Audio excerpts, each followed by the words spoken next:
Good morning, dear students. In today's lecture, we are going to study the magnetic moment of a revolving electron in an atom. So, first of all, what do you think causes magnetism? We all know that a current carrying wire creates a magnetic field around it. But what does a current carrying wire have? It has, charges that are moving in it. This means the moving charges create magnetic fields around them, whereas the stationary charges create electric field around them. So if an electron is revolving in an atom, it must be having magnetic moment. But my question is, if every atom of this universe has some magnetic moment which is associated with it, then why only few substances are known to be magnetic and not every substance of this universe? We know iron is magnetic, we know nickel is magnetic, we know cobalt is magnetic.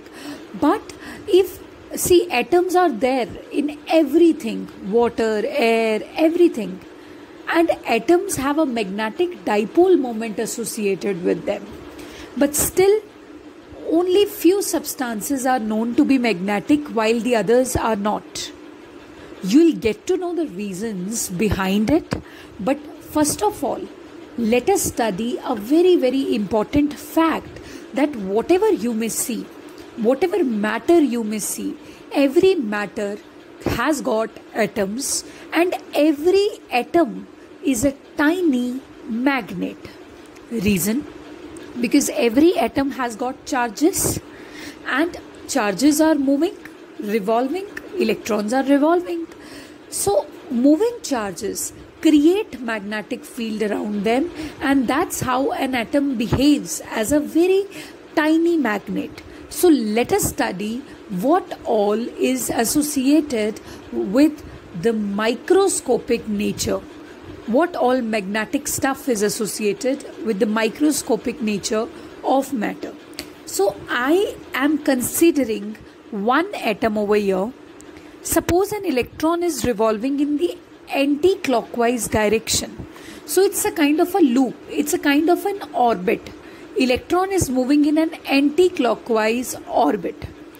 Okay, but when you will see the same situation from here, you will see that to your eyes, electron will appear to be moving in a clockwise direction. You can even try it by taking a bangle. If you are viewing from the top and something is appearing to be moving in anti-clockwise direction, from bottom it will be appearing as if it is moving in clockwise direction. वहाँ पर वो clockwise हो जाएगा. Anyway, so if electron is moving in anti-clockwise direction, so current flow will be in opposite direction. So if electron flow is directed like this, current flow will be directed like this. And what will be the current associated with this one electron revolving in one orbit? Current is charge upon time. Here, charge is the charge on one electron, E. I am just considering the magnitude. And then time is the time period which is taken to complete one revolution. And that is capital T. Okay. Now capital T, which is time period, is equal to 1 upon frequency. Right? And we know that this is simply a frequency, and angular frequency is given by 2 pi nu. So nu will be equal to omega upon 2 pi. So substitute this value of nu over here. This would become 1 upon omega upon 2 pi. This means time period will come out to be T is equal to 2 pi by omega. Okay. So after that, let us see what will be the value of current. Current is E upon T. And what is T? It is 2 pi by omega. So it will become E omega upon 2 pi. Now What is the area of the loop? It is pi r square, where r is the radius of the loop. Now magnetic dipole moment, पहली बात तो मैं आपको बता चुकी हूँ कि ये एटम जो है ये मैग्नेटिक डाइपोल क्यों है. Because when you are viewing it from the top, you are seeing that it is moving in anti-clockwise direction. If it is moving in anti-clockwise direction, then it will be a north pole. You have studied that. The flow of charges in anti-clockwise direction makes something as an equivalent north pole. And when you are viewing it from the bottom, you would see that it is appearing to be moving in a clockwise direction. So from bottom, you will see that a south pole is induced, clockwise direction, right? तो above portion जो है इस loop का, that is acting as a north pole. The bottom portion is acting as the south pole. So you have got north and south in a single current carrying loop, in a single atom. We are considering the magnetic moment. We are considering simply an atom, and we are finding out magnetic moment of an atom, right? So magnetic moment is current into area, we know that. Now current is E omega upon 2 pi, as I had calculated here, into area is pi r square. So pi cancel and this becomes 1 upon 2 E omega r square.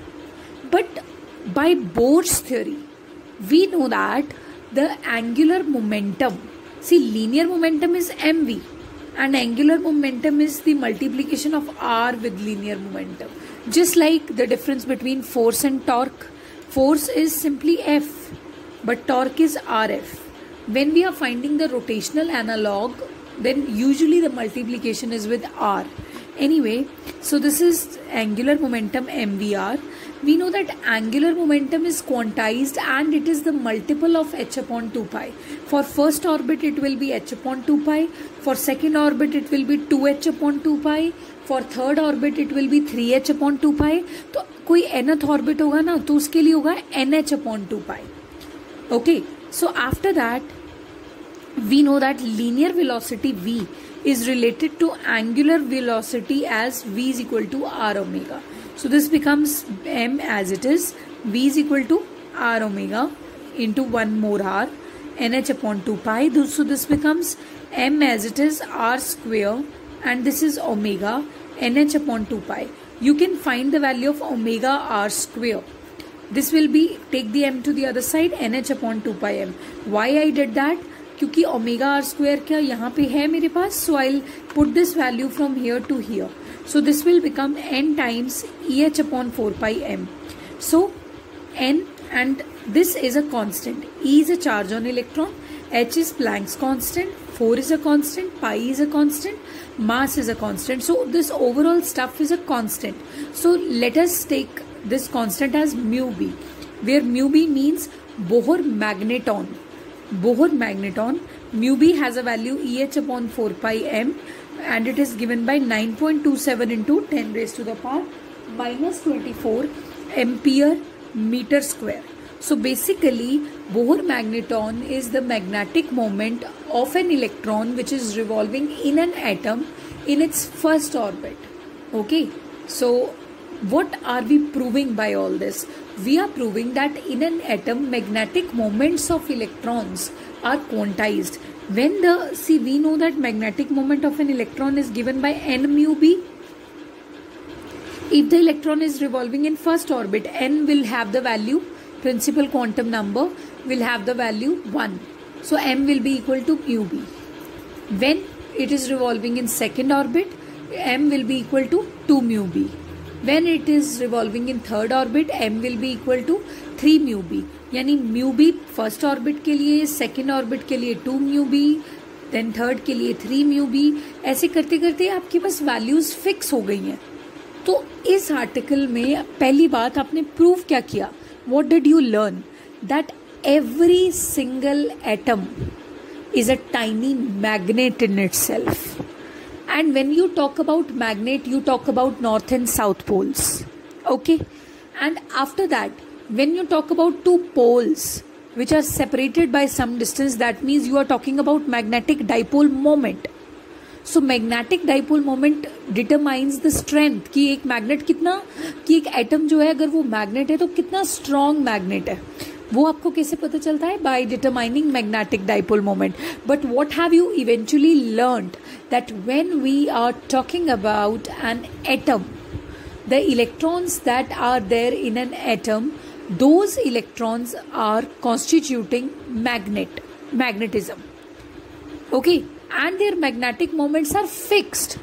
They cannot have any value, rather they are fixed. For the electron revolving in first orbit, all the electrons are going to have the magnetic moments equal to mu b. For the electrons revolving in second orbit, all the electrons are going to have the magnetic moments equal to 2 mu b. Similarly 3 mu b, 4 mu b, तो ये तो fix हो गया ना. So that's what you have proven here. Mu b means Bohr magneton, magnetic moment of an electron for first orbit. Okay, thank you.